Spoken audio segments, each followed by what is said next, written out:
You're listening to The Hit List with me, Numi, and I'm joined by Serum from King of the Rollers and Katy B. Hello. Hi, we've Hello. kind of like got exactly the same matching tops on, Serum. Which has been the sunshine of, on the video call. Yeah. It's giving daffodils. Do you know what I mean? The colour coordination is It impeccable. is springtime, isn't it? Yeah. Amazing. How are you guys doing today? Good. Yeah, very good. Yeah. Actually enjoying the sun. Yeah. Yeah, it's In nice. Scotland today. Where has it been? So you have released a track called Paradise together, which is a banger. First release for Kings of the Rollers since 2020. First release of the year from Katy B. How did this track come about? Like, who called who? Who started it off? Yeah, so we had an instrumental track. It only had the sort of the vocal hook with the na-na-nas in it. And it'd been through quite a few iterations before we heard Katy was looking for some new music, and sent a bunch, and that was kind of the one that landed, wasn't it? Yeah, I heard it straight away and I was like, yeah, this one is sick.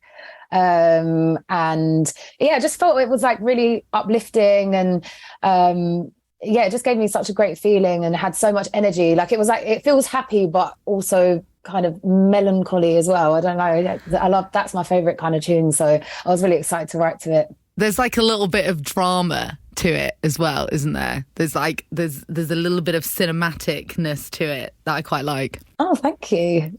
Yeah, that was kind of what we were going for. That's like a good word to use. We were trying to get like a sort of cinematic, a little bit kind of dreamlike kind of vibe going on with it. Yeah. So glad that came across. So was it quite, once you'd kind of got together, was it basically like, here's the bass track, Katy, you wrote the vocals over the top, or did you like produce it a little bit? Was there a bit of back and forth? There was a bit of back and forth. I think I've changed the verses a few times. There was a few random words in there that kind of were a bit, I can't remember what they were, but I think that's like the third draft of verses. It just wasn't quite right. Yeah. So it was really great to get the input from the boys, especially because, you know, you guys are out DJing quite a lot. So it was, really important and valuable getting that feedback. And I wanted to get it right, and I wanted everyone to love the track. So I'm really happy with the finished product, definitely. It's been through so many iterations, I think, on like every single side. Like, we'd kind of get a vocal draft, we'd change it a bit. It'd been through about 4 different drafts before it even got to you. I think, Katy, it's been like, it's been one of those tunes that's like, sometimes you just write a song in a couple of hours and then it's finished. And this is like, we've really gone at it. And I'm glad that it's been received so well with all of that. Because sometimes you think you change it and you're like, oh my God, am I actually going to ruin this tune by doing this? But well, the other day when I was practicing, because I'm going to do an acoustic version of it. And so in the studio, someone played like an old version of it. And I was like, what the hell is this? And I was like, it sounds completely different. And it's so funny. It was kind of good to hear it because obviously, as you said, like, you're scared of changing things so much. But I was like, oh my God, our tune now is so much better than that.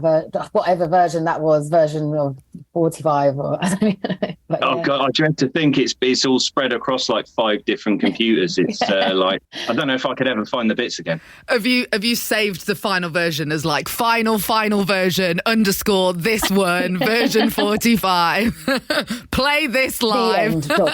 Yeah. Have you been hiding in our studios? Like, you'd make it as a producer knowing that. Yeah, definitely. It's the only way that you should do version control. The more underscores, the better the track. The minute you write final on it, it is not the final. Yeah. But I do think you're right. Like, sometimes it does just take that little bit of tweaking, and sometimes there is that fear, you know, there's that thing of like, perfect is the opposite of done. Was there a moment where you were like, this is it, we've done it, or were you just like, enough is enough, we're on 45, we gotta stop? Probably, yeah. Well, we got the song right, and then it was like mix downs. That was another really long process. But I really feel like it was all worth it. You know, like all the different sort of iterations and messing around with it was definitely, like, every time we added something new. Yeah, bit of a labour of love, this one. Oh, amazing. Well, it's such a good track. I love the music video for it as well. Who came up with the concept? I think, correct me if I'm wrong, but I think it was the director, Louis. I think so, yeah. Amazing director.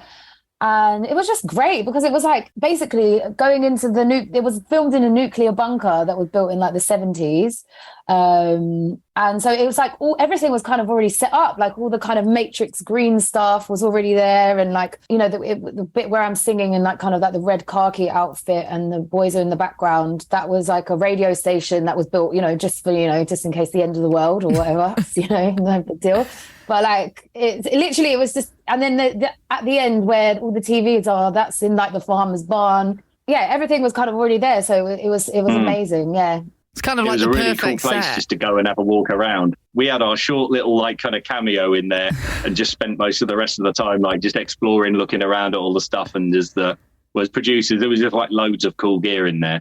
Yeah, like all those computers and stuff like that. They were all like the original computers from back then. So yeah, it was great. It was like already set up. It was like you going to like Chernobyl or something. It was mad. Yeah. It's a bit apocalyptic, wasn't it? If anyone actually wants to visit it, like they can go and it's in Essex. It's near like, is it Brentwood? I think so.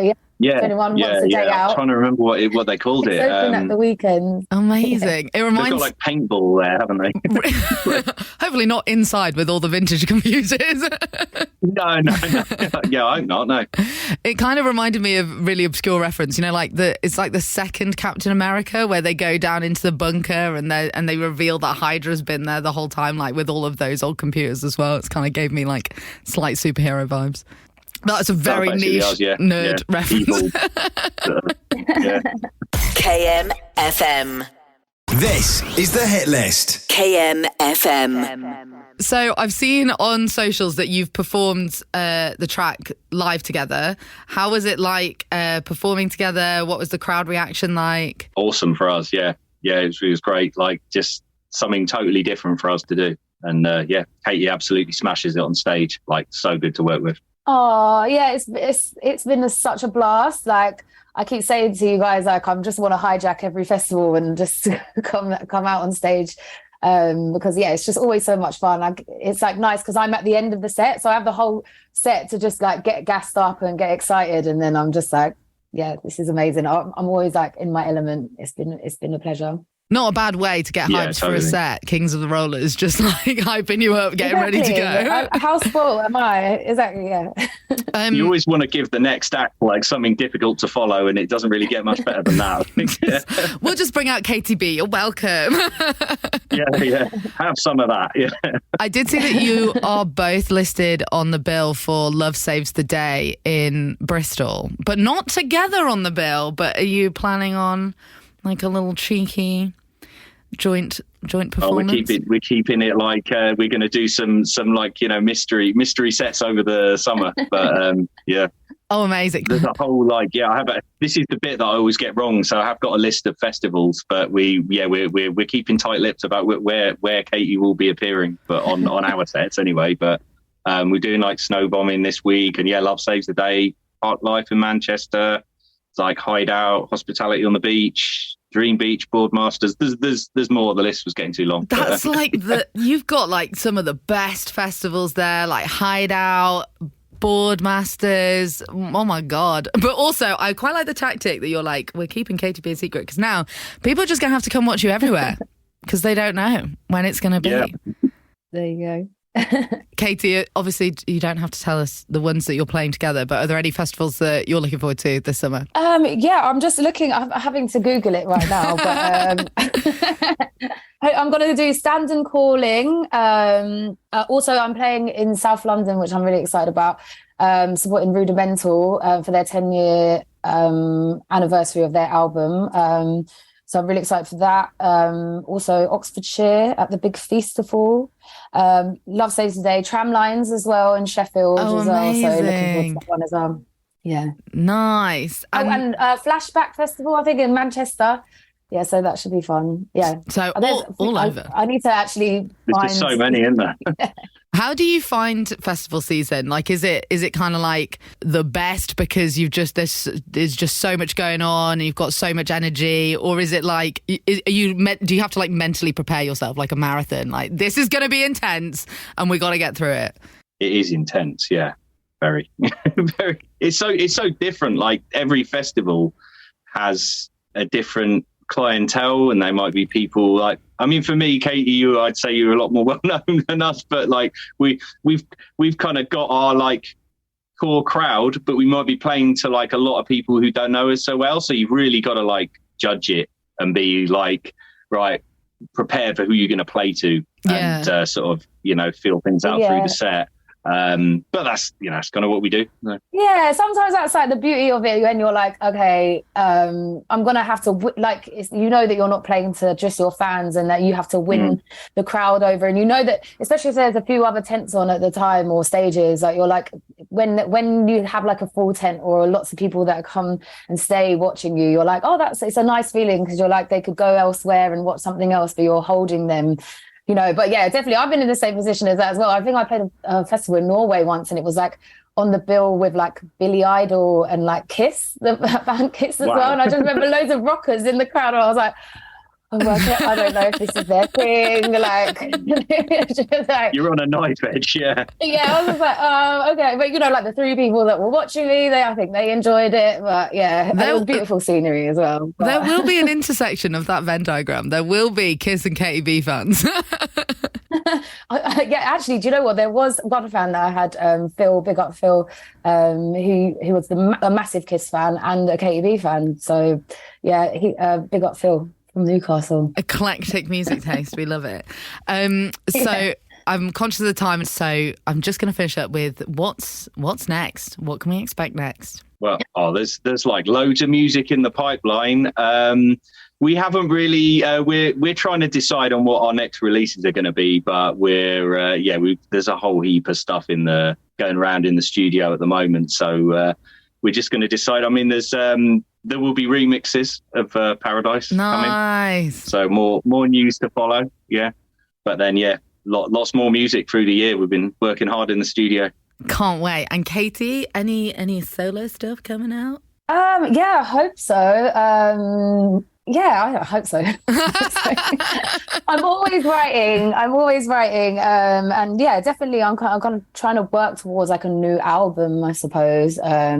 So yeah, I'm kind of just getting into the groove of things and trying new things. And but I think I'm looking forward to performing over the summer, and hopefully I've got new stuff coming out in like the autumn, I reckon. Yeah, you just perform, have a good time, get back to people, and then the writing can begin. You can have inspiration from the festivals. You can be like, oh, I saw something in a crowd and I have to write a song about that because that was cooked. I think so. I definitely do get lots of inspiration from festivals. You know, even Paradise, you know, was heavily influenced by like just like Glastonbury and feeling like you're lost in a bubble, like that lyric where it's like, in this world where we are gods forever lost. It's like I can just imagine like me and my friends like running around a festival, like just hoping that it would just never end, this like dream world, but it always does, you know. And like, you know, Perfect Stranger, I wrote about being at a festival. And so yeah, I'm hoping those lightning bolt moments come to me, definitely. I hope they do too, because I can't wait to hear them.